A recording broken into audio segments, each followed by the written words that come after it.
beyond. On today's show, we begin in Kenya, where the memory of a slain blogger sparks nationwide protests and controversial counter-movements. We follow up with justice updates as police officers face murder charges. In Uganda, President Yoweri Museveni confirms a 2026 re-election bid, continuing his nearly 40-year rule.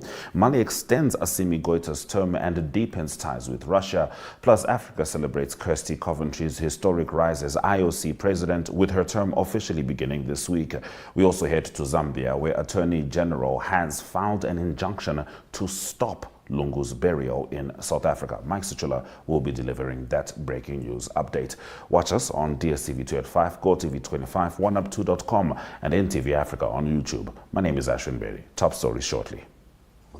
Taking flight has never been easier. Paratus is introducing Sky-Fi internet packages with speeds that will have you reaching for your seatbelts. Starting from $500 million, excluding VAT, per month, with speeds reaching up to 10 megabits per second. There's even a prepaid option where you can top up your Sky-Fi internet for just $15 million per gigabyte. No contracts, no fuss. Visit your nearest Paratus branch to find out more. Or go to paratus.africa/Namibia to sign up online. Always prepared, Paratus.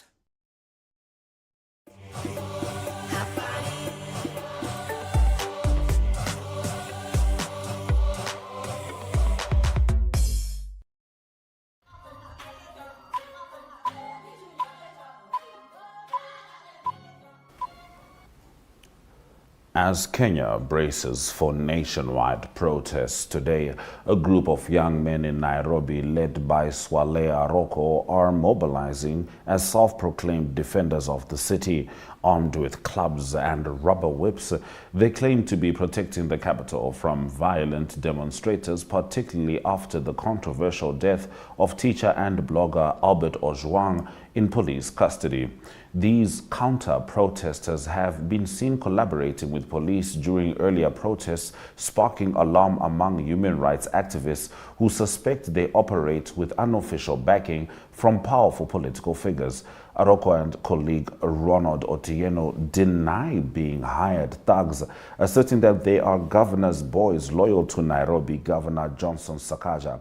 While Sakaja denies any affiliation, the two men claim they are compensated by local business people to protect the central business district.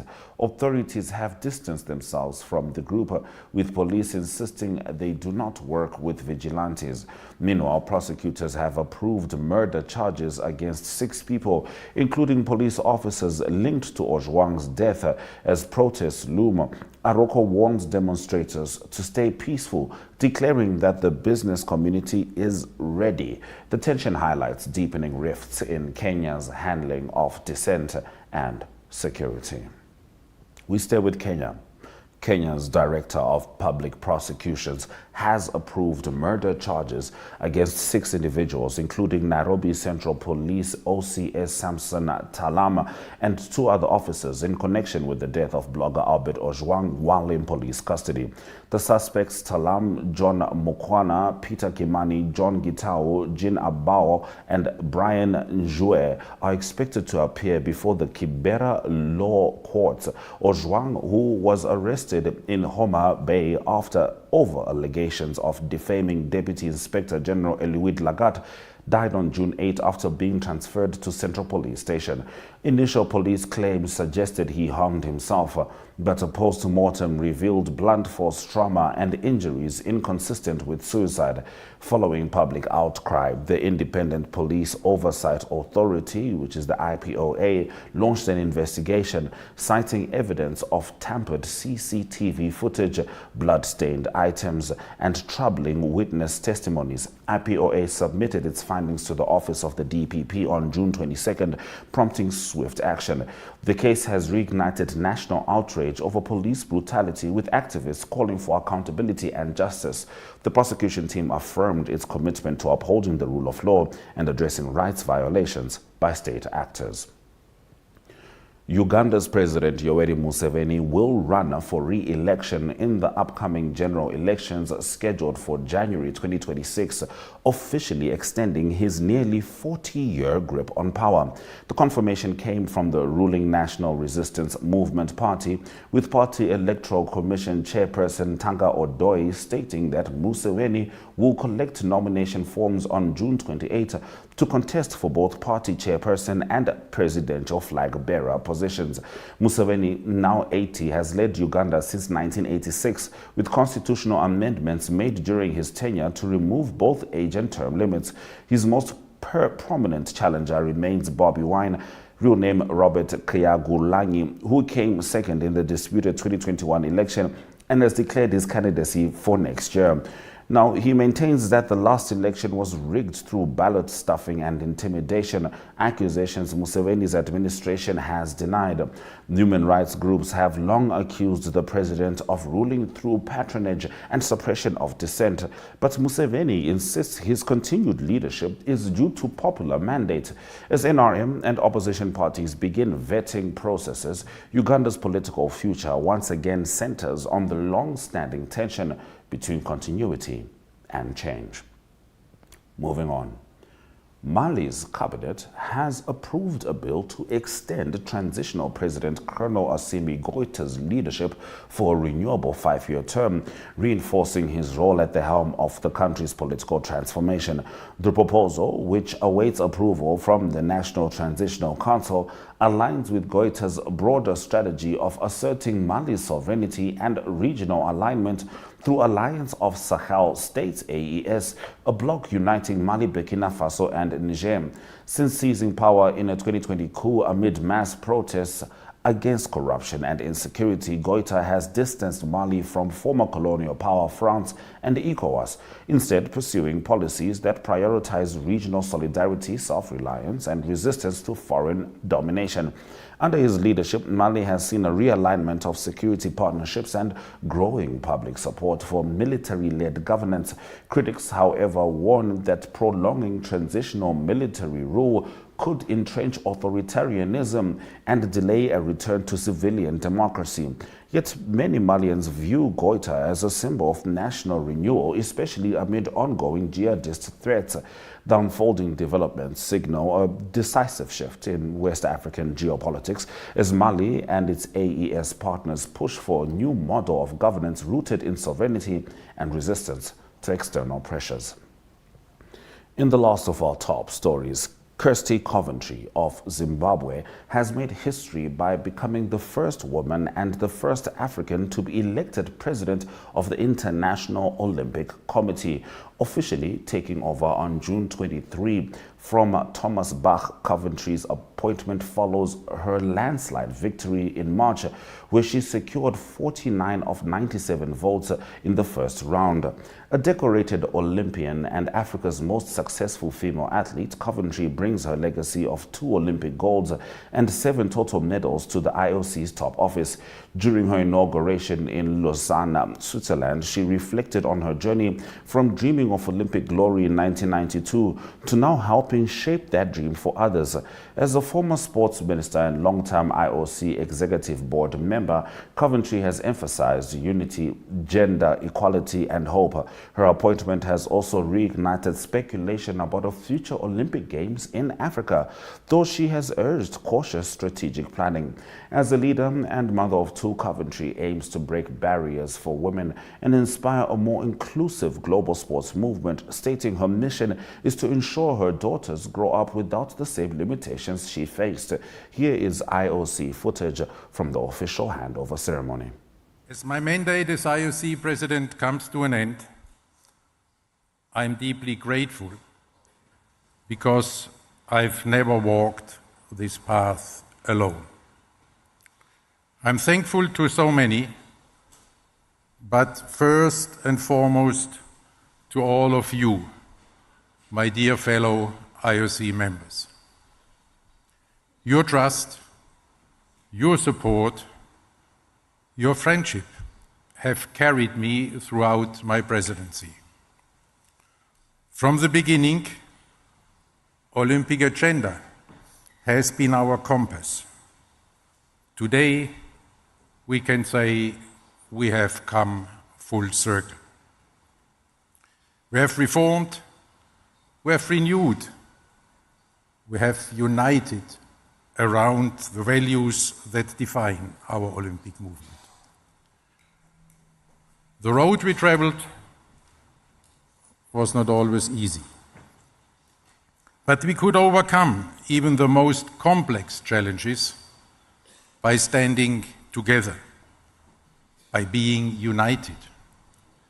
It is thanks to this unity that we could lead our Olympic movement to where we are today.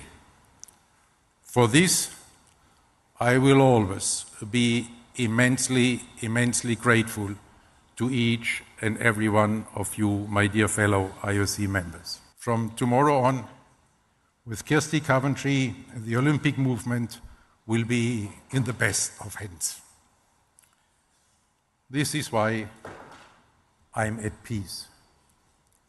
This is why my heart is full of gratitude, full of confidence, full of joy. And in this spirit of gratitude, confidence, and joy, I hand over the keys of Olympic House to Mrs. Kirsty Coventry, the 10th President of the International Olympic Committee.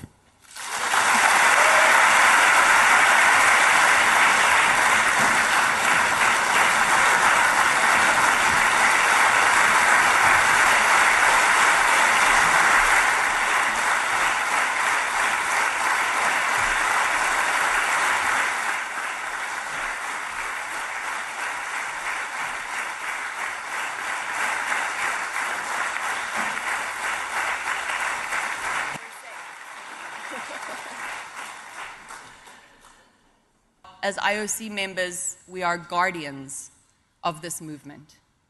As the Olympic movement, as federations, as NOCs, as our sponsors and our partners, we are the guardians of this incredible platform. And it's not just about a multi-sport event. It's a platform to inspire.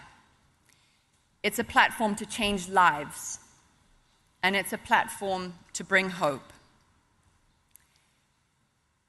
These are not things taken lightly, and I'm looking forward to working with each and every one of you to make sure that we continue to inspire, continue to change lives, and in our divided world today, continue to be a beacon of hope.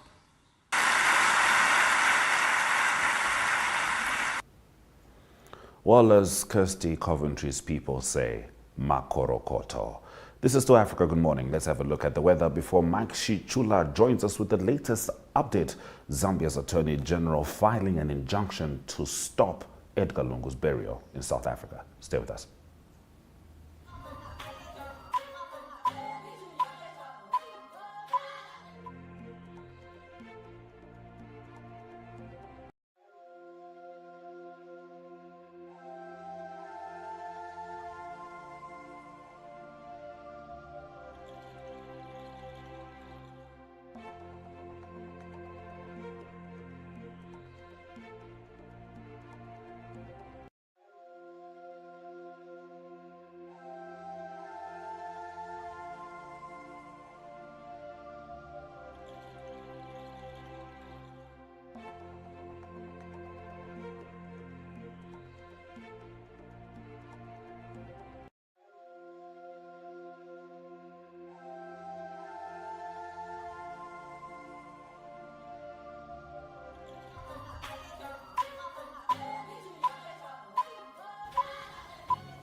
It's time for Mike Sichula to join us with the latest update from Zambia. Michael Ribwanji. Nere bueno, Muribwanji, Africa, good morning to our dear viewers. Africa, good morning indeed. If you don't mind, Mike, I'm just going to set up the context for our viewers. Edgar Lungu died about 3 weeks ago. His rivalry with Hakainde Hichilema did not, because his family claimed that Hichilema should not be at Edgar Lungu's funeral as per Edgar Lungu's instruction. As a result, there was a standoff between the Lungu family and the Zambian government. Is actually wrong. There is a standoff between the two because the Lungu family has been seeking to bury Edgar Lungu, the 6th president of Zambia, in South Africa. Now, they seem to have sorted this out with the South African government, and there was relative silence from the Zambian government, at least in the last 2 days, until last night, with the Attorney General filing an injunction to stop Lungu's burial in South Africa. Mike, take us into it. Thank you very much. So what has happened is that the Attorney General, Mr. Muliro Kavesha, has filed an application in the High Court of South Africa seeking to halt the burial of former President Edgar Lungu, which is scheduled for today in Johannesburg. So the lawsuit brought on behalf of the Zambian government names First Lady Esther Lungu, 4 of Lungu's children, that is Chieso Lungu, Daliso Lungu, and Tasira Lungu, among others, including their lawyer, Makebi Zulu, and the morgue that is holding the remains of President Lungu. The Attorney General argues that a state funeral for a former president is a formal public event governed by strict protocols and intended to honor individuals of national significance. So Dr. Kavesha contends that the burial should adhere to Zambian law and traditions with full military honors, and that the public interest supersedes any personal wishes of the late president. The court application cites a legal precedent where the former wishes of Zambia's founding presidents, such as Dr. Kenneth Kaunda, were set aside in favor of public interest considerations. The Attorney General further seeks an injunction order to prevent the burial until disputes over Dr. Lungu's final resting place are resolved. So this matter is supposed to be heard today in the Praetorian High Court at 08 hours. So this is the state of affairs regarding the burial of Mr. Lungu. Well, Mike, I think we've opened up a Pandora's box here, because once you file a legal injunction, it means you are at odds with what the family is doing. Of course, that's obvious. But I don't believe that this would be the end of legal issues with regards to this matter should the Lungu family return to Zambia. Has there been any response from the Lungu family through their lawyer Makebi Zulu? Of course, things are very tense right now, because from my understanding, the burial is supposed to happen quite soon. Yes, the burial is supposed to up yesterday. The burial is supposed to take place today around 11 hours. And a number of Zambians have trekked to South Africa. High-profile Zambians who belonged to his cabinet under Mr. Lungu, they have traveled to South Africa. And also some Zambians who just generally had the opportunity and privilege to travel to South Africa. So the burial is supposed to take place today. And like you have put it, Mr. Makebi Zulu, their lawyer, has not issued any statement, considering that this statement from the Zambian position came in last evening. So today, we are expecting that he could say something probably before the official burial that was slated for 11 hours in South Africa. So it is something that has also attracted public discussion on online platforms, where a number of people are asking that why is it that government has taken this move, considering that Mr. Hakainde Hichilema had cancelled national mourning by 3 days ahead. So it is something that is surprising. Then just yesterday, Mr. Hakainde Hichilema met a number of church leaders and the civil society organization, where he still reaffirmed his position that it is his desire that his predecessor, Mr. Edgar Lungu, is buried in Zambia. This is the same position that he said when Foreign Affairs Minister of South Africa paid a courtesy call on him this week. And the Foreign Affairs of South Africa did also highlight that it was their considered view that Mr. Lungu be buried in Zambia, but he was also quick to point out the legal implications that the Lungu family will probably push in once this matter is taken the other direction, such as what the government of Zambia has done through the Attorney General. Well, Mike, just before we wrap this particular story up, you had mentioned that a legal precedent was stated by the Attorney General, which was when Kenneth Kaunda's family, founding president of Zambia, wanted him buried next to his wife as per his wishes, but the government of the time blocked that, and the government of the time was led by Edgar Lungu. Is there no sense of glaring hypocrisy being perceived by Zambians? Well, the difference between the two is that Dr. Kaunda died in Zambia, on Zambian soils. Dr. Edgar Lungu died in South Africa, in a different country, different jurisdiction, different laws that are governing these two cases. Then, secondly, Dr. Kaunda, when he died, he was in good standing with the current administration. The challenge now is that the current administration is not in good standing with the former First Family. There's been a lot of legal battles that the former First Family has encountered under the administration of Mr. Hakainde Hichilema. That is the major difference. And even before Dr.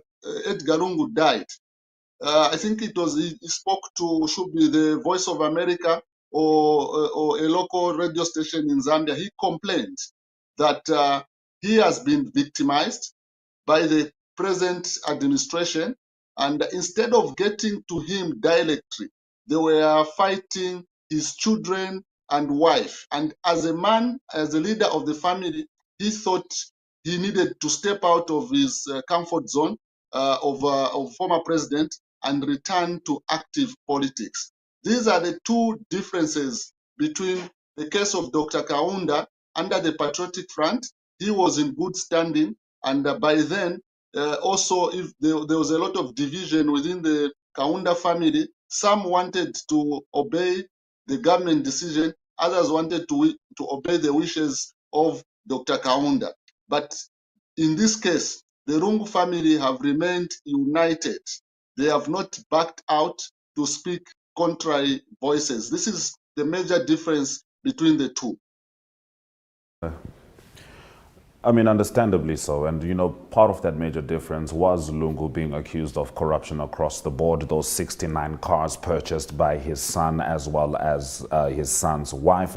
And the fact that Madam Lungu's case on theft was meant to begin yesterday, of course, that has been pushed on further. So there's a lot of context to this. There's a lot of beef. Edgar Lungu did imprison Hakainde Hichilema 15 times. I do not recall a single time Hichilema imprisoned Edgar Lungu. However, these stories run deep, perhaps as deep as they run in Israel. Thank you very much, Mike Sichula, for bringing us the news story, the breaking news story from Zambia. Thank you very much. Thank you very much. And I hope by the end of today, we are supposed to have a way forward, the roadmap to be clear. But as it looks, this will take a little bit of time before it is concluded. Africa. Absolutely. It is a time where more than ever it's time to put Zambia first. In this episode, we've been putting Africa first, and thank you for joining us on Africa Good Morning as you've been getting your top stories from the region, as well as that breaking news update from Zambia with the Attorney General finding an injunction to stop the burial of Edgar Lungu's burial in South Africa. My name is Ashwin Berry. DSTV 285, GOTV 285, 1up2.com is precisely where you can find us. Sweraja Kanaka. See you tomorrow.